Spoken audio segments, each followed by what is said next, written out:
With technology constantly evolving, how can businesses stay ahead of the curve? I'm Mike Loader. Crypto Corner starts right now. Hello everyone and welcome back to Crypto Corner, presented by the team at BTC Markets, where each episode we go about detailing those crypto market trends. I'm going to hand it over to Carolyn Bowler, CEO of BTC Markets. Take it away. Hi everybody, thanks so much for coming along to join us here today at Crypto Corner. We're talking to Cohen, who is the founder of Emerging Talent. Karen, thank you so much for joining us today. You are a woman who wears many hats. You are into diversity and inclusion, you're into community engagement, you're into personal development, you're into recruitment and all manner of different things. So thank you so much for coming along and agreeing to talk to us about all of those different themes. We only have a few minutes though, so we'll try and cram as much in as we possibly can. So what I wanted to talk to you first of all is actually around community engagement and what it is exactly that you do. What's your special sauce to community engagement, particularly in the tech sector? Thanks for having me, Caroline, and BTC Markets. One of the things that I'm incredibly passionate about is inclusiveness. So we run a group called Women in Emerging Tech, and we try and connect humans, particularly women, to the complexity of the wording and the concepts of technology. So they're not scared to come along, join in, and learn about blockchain, learn about AI, learn about crypto, cybersecurity, all those scary things that we have, and just make it more welcoming. So inclusiveness is the key. And what exactly is it that you do then to help facilitate that inclusivity? I mean, you know, it is, as you say, quite intimidating, and certainly for myself when I talk to other women who are outside of technology, even just the word cryptocurrency, it seems so off-putting. So what is it that you do in particular that to help break down those perceptions? So creating community is really important on a number of levels. We run events, we run education, we run in-person events, but also we run lots of WhatsApp groups and little chats on the side to make sure that women feel that they're connected. And we always include male allies as well, because they're going to lead the way and help include more women in the space as well. So when it comes to crypto, I think we can all agree it's a little bit baffling for women. And there's a stat out at the moment, I think about 40% of Americans are owning crypto and 29% of women are owning crypto in America. So we are moving the dial and we're finding that it is a lot more inclusive than it used to be. And I think you would agree with BTC Markets that we're really looking at what is the user experience for crypto and how can we make it more friendly for women. Yeah, I think that's probably true. I mean, without dating myself, I remember the early days of the internet and the language around it was so foreign and so cryptic that the thought of being involved in it in any capacity was just put into the too hard basket and moved on. And yet here we are today, where it's just, you know, such a part of our lives. When you are, you know, when you kind of look at the women who are involved and other, you know, minority groups that are involved in technology here in Australia, are the thematics that come through, I mean, apart from the language, are there other thematics that come through that they have identified as potential roadblocks? Or has there been any surveys kind of done that kind of look at those questions more holistically?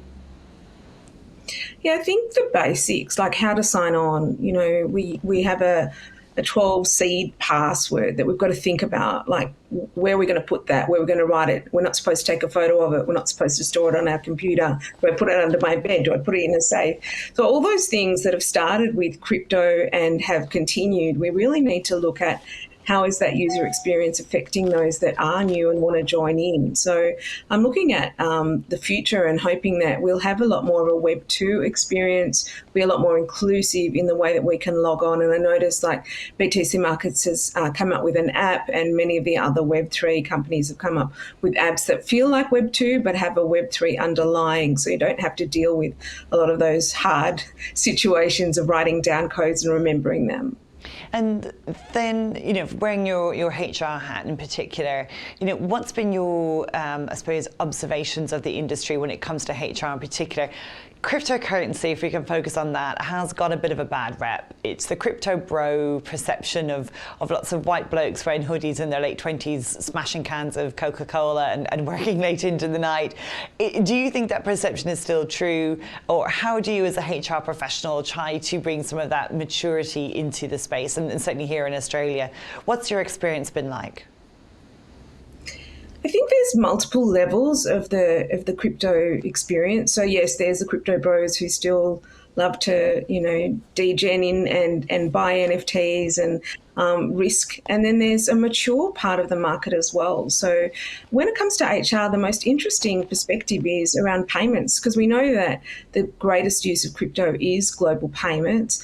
And that's still true around blockchain and HR as well. So one of the companies that I worked for a few years ago, they actually had to transfer people's money from crypto into fiat into their wages globally. So that was a massive issue, like thinking about each country, its tax, how we're going to get the money into each bank account. But now it's kind of gotten easier when you look at something like a stable coin. So if a company wants to pay all their stuff all around the world with a stable coin to their wallet, and then that person can cash that in their country, it's just gotten a lot easier. So payments is still, and wages is still a really interesting space for crypto and HR.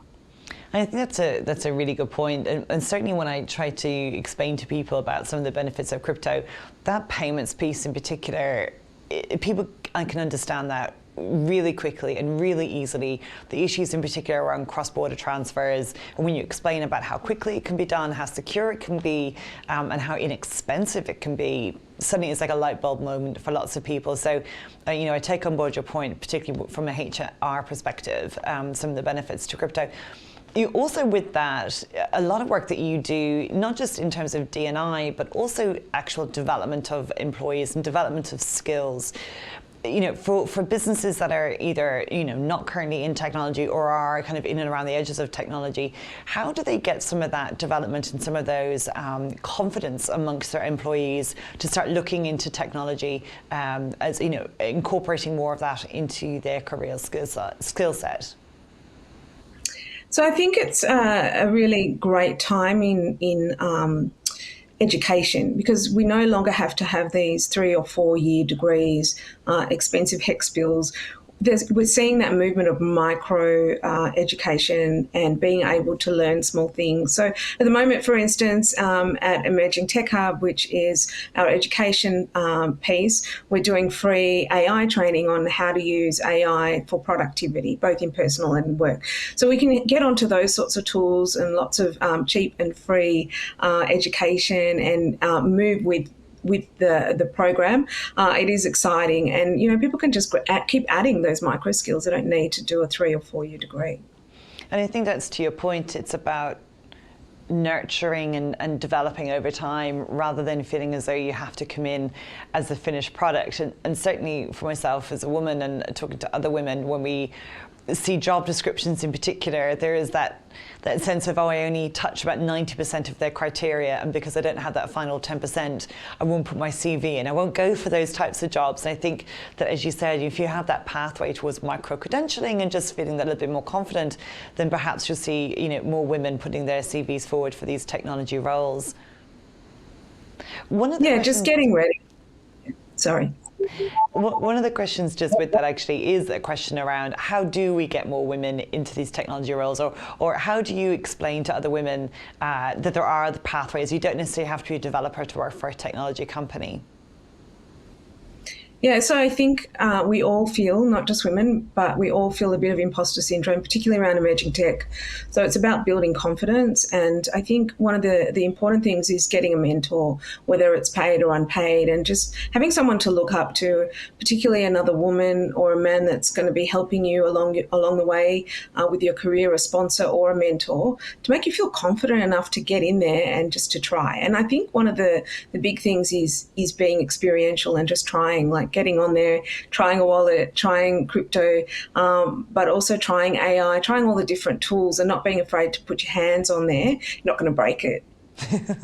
Yeah, I think that's an important point. Like, go in and dabble with ChatGPT. You can't unplug it. You're not going to do anything to it that it's going to fall over.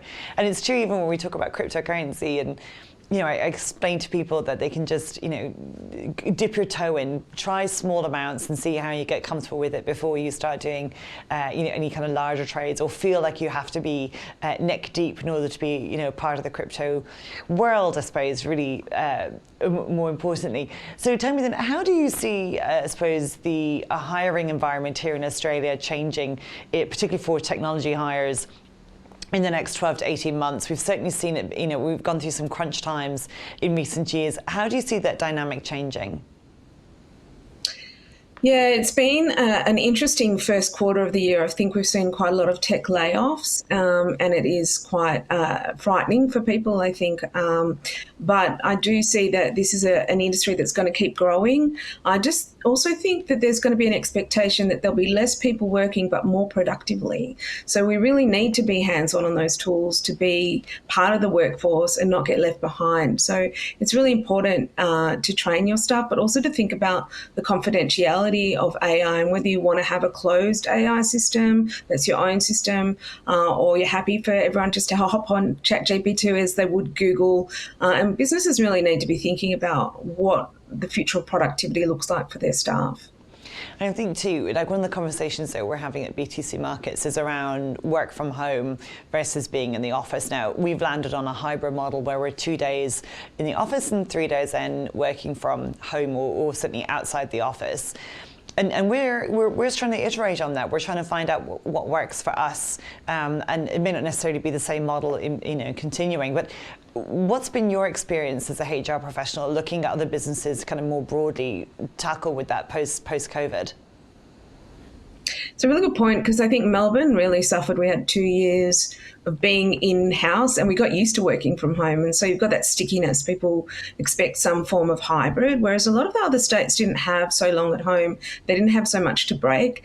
I think that you need to think about employee retention. So what is going to keep your staff happy? How are you going to keep your key staff happy? And if that means being flexible, great. We've learned that we can do it. We've learned that we've got Zoom and we've got all these other tools which allow us to work from home. But I do think there's still, that water cooler culture where we do want to meet each other and have team meetings. So finding that nice balance where maybe it's 1 day a week where everyone has to come in, and a couple of days from home, and being flexible is really difficult for employers, but I think it'll be worth it in the long run around retention. Brilliant. Thank you so much, Karen, founder of Emerging Talent, for joining us here today. And thank you so much for our audience as well for coming along. Thank you so much.